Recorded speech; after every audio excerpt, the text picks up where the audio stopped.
We are tracking H1N1, and health officials here in the U.S. saying it's too soon to know if a one-shot vaccine for the virus will actually be effective. The U.S. is working on an inoculation that requires 2 doses, although China and Switzerland recently announced they may have a 1-dose version. We're told American officials will release their initial results from its vaccination studies and testing later this month. With me now, Dr. Kent Holtorf, who is an expert on infectious diseases. Doctor, thanks very much. We're going to put up on the screen the classic H1N1 symptoms, and I got this from the WHO and the CDC. If anybody exhibits these symptoms, what should they do? Should they go to the hospital? Should they see their doctor? What? Well, the nice thing is it's showing that the H1N1 virus is losing its virulence. So we saw this as it came through Mexico. It lost its virulence in that the symptoms were much more mild.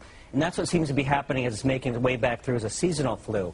So basically, the recommendation is the same as the seasonal flu. If you have continued fever for more than 3 hours, call your physician.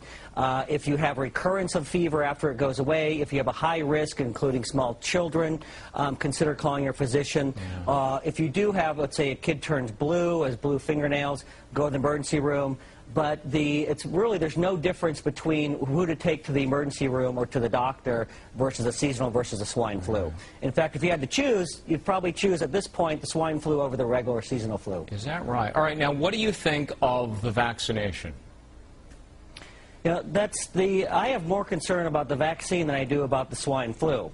It's been rushed to market. There are high levels of adjuncts which basically make it more potent, so they can, it's kind of an unrefined method that they use. They had to use high levels of these adjuncts, including thimerosal. It's an antiseptic preservative, and hasn't that been linked in some cases to autism? It has, and you look, it's been shown to cause autism in children with mitochondrial dysfunction. Now, and other is controversial, though highly implicated. And the problem is you don't know if your child has mitochondrial dysfunction. I also worry about children and people who have blood-brain barrier dysfunction or it's not fully developed, which include children, pregnant women, chronic neurological illnesses, and chronic fatigue syndrome and fibromyalgia. I've seen these people have been devastated by these infections. Would you give it to your kids? I definitely would not. You would not. All right. And in fairness, I've talked to 3 doctors in 3 days now, and all 3 have said absolutely they would give it to their kids. They intend to give it to their kids. They're going to take it themselves, but you say no. I definitely would not. I've seen it devastate people with chronic fatigue syndrome and fibromyalgia, highly implicated, again, in autism. I think you're rolling the dice. It's a proven neurotoxin, has 25,000 times the level of mercury than would be considered toxic if it was a food or water.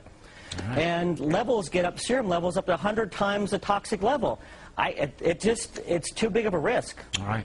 Dr. Kent Holtorf, an expert on infectious diseases. That's the other side. We've heard both sides now. Thank you so much.